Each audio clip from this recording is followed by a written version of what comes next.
berdoa pada malam ini, semoga Bapak Ibu di rumah masing-masing selalu dalam keadaan sehat, dan itulah harapan kita. Semoga kasih karunia Tuhan selalu bersama-sama dengan kita. Dan pada saat ini kita segera memulai ibadah malam. Mari saudara-saudaraku, kita mempersiapkan hati kita, pikiran kita, dan kita memuliakan Tuhan melalui pujian. Jika jiwaku berdoa.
Kita berdoa.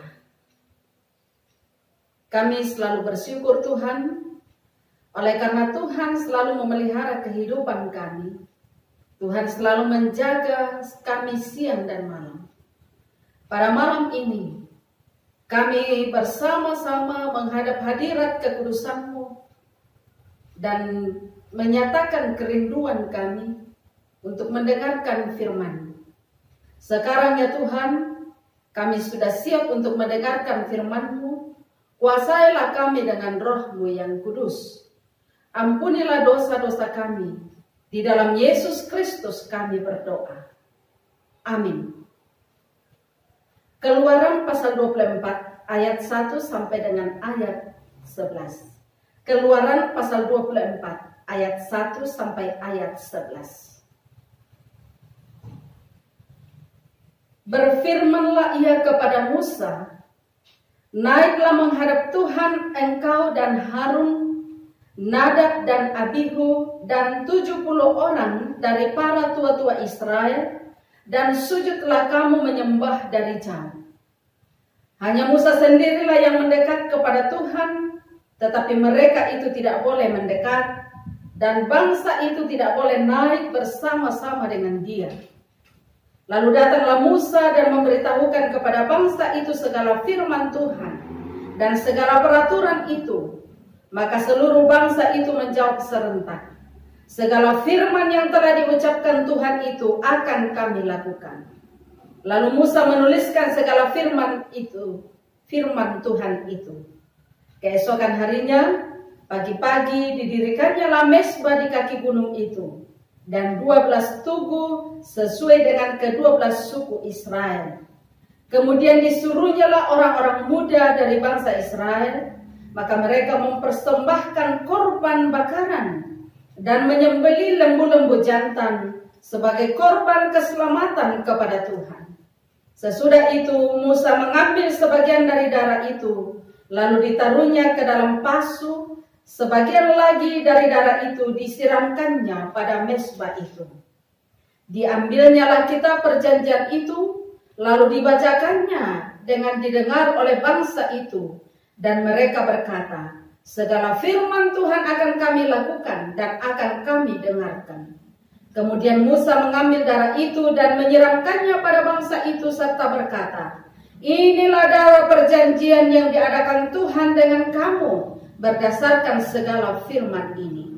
Dan naiklah Musa dengan Harun, Nadab dan Abihu dan 70 orang dari para tua-tua Israel.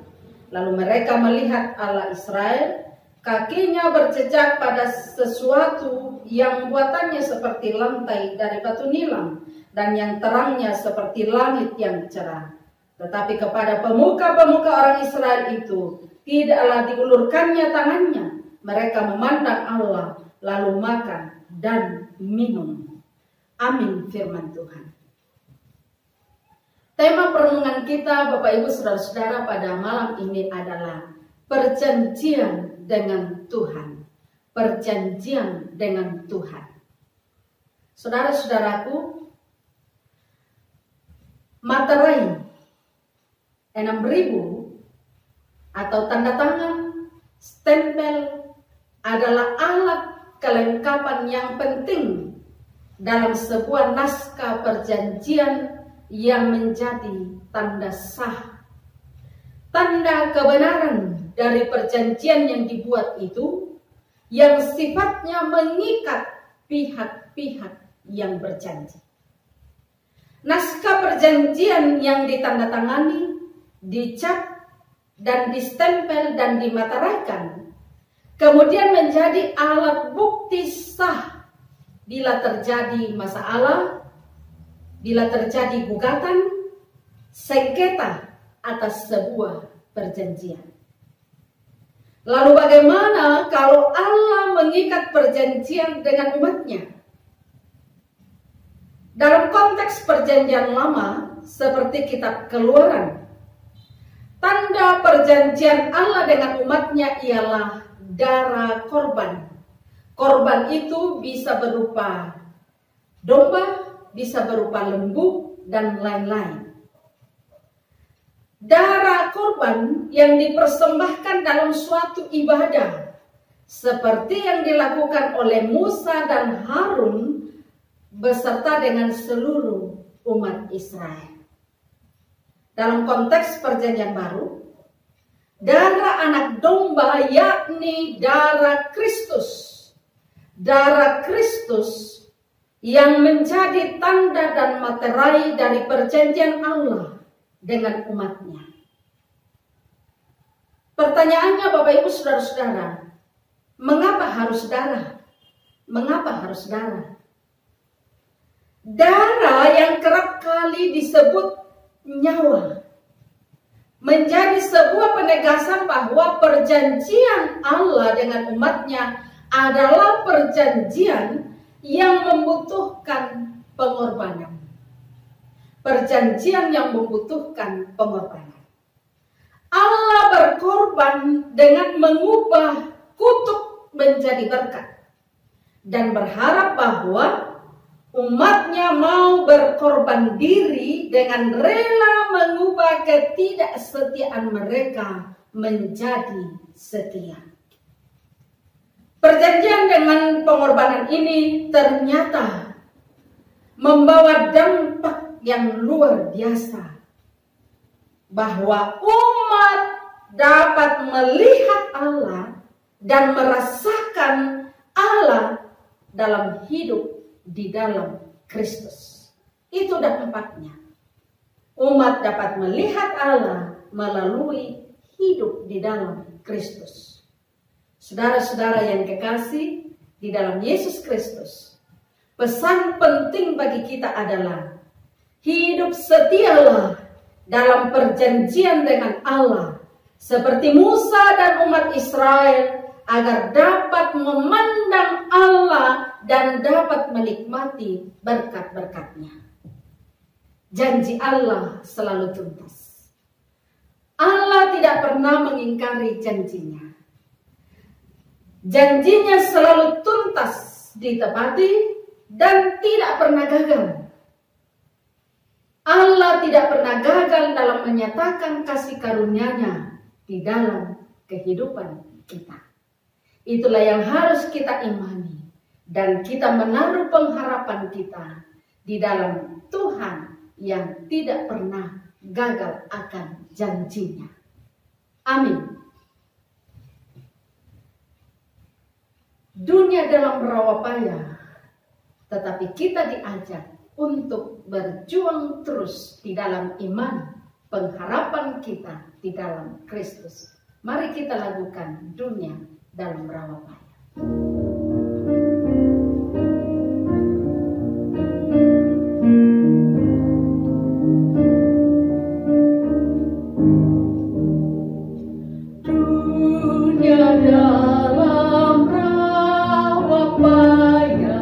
Berjuang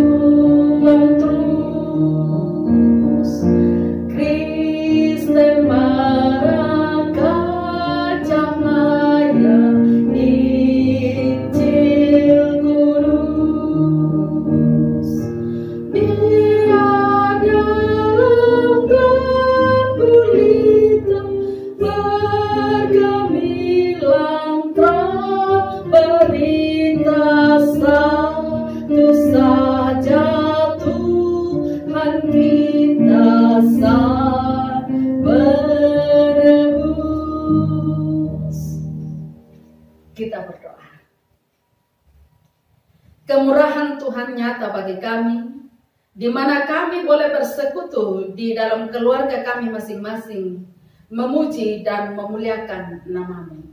Syukur atas firman-Mu yang sudah berbicara kepada kami tentang janji Allah di dalam kehidupan kami. Kami percaya bahwa Tuhan tidak pernah mengingkari janji dan Tuhan menyatakan janjinya setiap tepat waktu dalam hidup kami. Karena itu, ajarlah kami untuk hidup di dalam janji itu terus-menerus, terus berpengharapan, dan yakin akan janji Tuhan. Pada malam ini kami berdoa, kiranya Tuhan memberkati setiap umat Tuhan di Jemaat Karambe, juga bagi saudara-saudara kami yang mendengarkan firman pada malam ini dimanapun mereka berada. Kasihilah mereka di dalam kehidupan secara pribadi, juga di dalam keluarga, di dalam rumah tangga. Semoga Bapak Ibu Saudara-saudara tetap dalam keadaan sehat, jauh dari segala sakit penyakit. Terkhusus kami berdoa, jauhkanlah setiap umat-Mu dari virus corona yang sedang mengancam dan membuat kami panik bahkan takut pada saat ini. Ajarlah kami juga untuk tetap tenang ketika kami mendengar berita-berita, tetapi kami tetap tenang di dalam Tuhan. Kami terus bersandar hanya kepada Tuhan saja dalam situasi ini. Kami berdoa Tuhan berkatilah setiap keluarga, hadirkan sukacita dalam rumah tangga masing-masing. Berkati saudara-saudara kami di dalam pekerjaan, di dalam usaha mereka. Semoga Tuhan yang memperlancar semuanya itu agar selalu beroleh damai sejahtera. Kami berdoa Tuhan untuk anak cucu kami yang masih kecil, tolong Engkau jaga, Engkau peliharakan. Demikian juga yang sedang belajar dari rumah, semoga mereka sehat dan setia untuk belajar. Berkati pula guru-guru mereka yang setia mendampingi dari jarak jauh. Kami berdoa semoga pandemi ini tidak akan berlangsung lama, sehingga anak-anak kami boleh kembali bersukacita belajar di sekolah, bersama dengan rekan-rekan, bahkan bertemu dengan guru mereka. Kami doakan ya Tuhan untuk keluarga kami yang ada di perantauan, kiranya Tuhan berkati mereka di sana, menjaga mereka siang dan malam. Kami berdoa berkati mereka di dalam pekerjaan.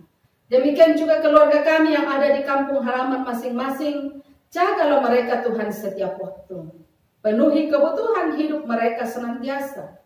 Kami berdoa untuk warga jemaat Tuhan yang sedang dalam keadaan sakit, kiranya Tuhan jamah dan sembuhkan. Yang sedang dalam pergumulan yang berat, kami percaya Tuhan akan menyapa mereka dengan kasih, dengan menyediakan jalan keluar. Yang sedang dalam duka cita, ya Roh Kudus, hiburkanlah setiap saudara-saudara kami yang sedang berduka. Kiranya dari hari ke hari mereka berpengharapan dan kembali dalam sukacita oleh karena Tuhan. Kami doakan Tuhan untuk pasien COVID-19 di negara Indonesia, bahkan di seluruh dunia. Kami berdoa semoga mereka mengalami pemulihan bahkan kesembuhan dari Tuhan. Mereka yang sedang menjalani isolasi di rumah sakit pun di rumah, semoga mereka mengalami pemulihan dari Tuhan. Dan kami bersyukur bahwa dari hari ke hari semakin banyak saudara-saudara kami yang boleh sembuh. Terpujilah Engkau Tuhan, semoga semakin banyak yang akan sembuh dari penyakit ini.